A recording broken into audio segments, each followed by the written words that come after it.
దేవుడు కుక్కను తయారు చేసి నువ్వు ఇంటి ముందు కూర్చుని చేపోయే వాళ్ళ మీద అరుస్తూ ఉండు, దీనికి నీకు 20 సంవత్సరాల ఆయుష్ని ఇస్తాను అని చెప్తాడు. అది విన్న కుక్క 20 సంవత్సరాలు కేవలం ఎలా అరుస్తూ ఉండగలను, నాకు 10 సంవత్సరాలు చాలు అని అంటుంది. దాంతో దేవుడు తదాస్తు అంటాడు.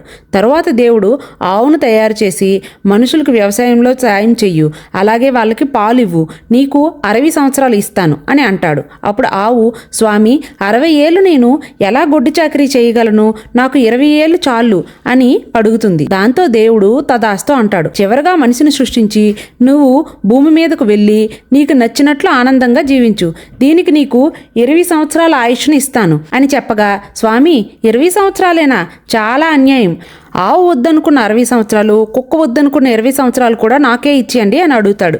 దాంతో దేవుడు నవ్వుతూ, సరే నీ ఇష్టం, కానీ మొదట 20 ఏళ్ళు ఆడుతూ పాడుతూ సరదాగా ఉండు, తరువాత 40 ఏళ్ళు ఆవులాగా గుడ్డు చాకరీ చేస్తూ కుటుంబ సభ్యుల కోసం కష్టపడు, మిగిలిన 40 ఏళ్ళు వృద్ధులుగా మారి కుక్కలాగా వచ్చేపోయే వాళ్ళ మీద అరుస్తూ గొనుకుతూ ఉండు అని చెప్పి తదాస్తు అని మనిషిని సృష్టిస్తాడు. అందరూ ఒకసారి కమెంట్స్లోన ఓం నమ శివాయ అని చెప్పండి.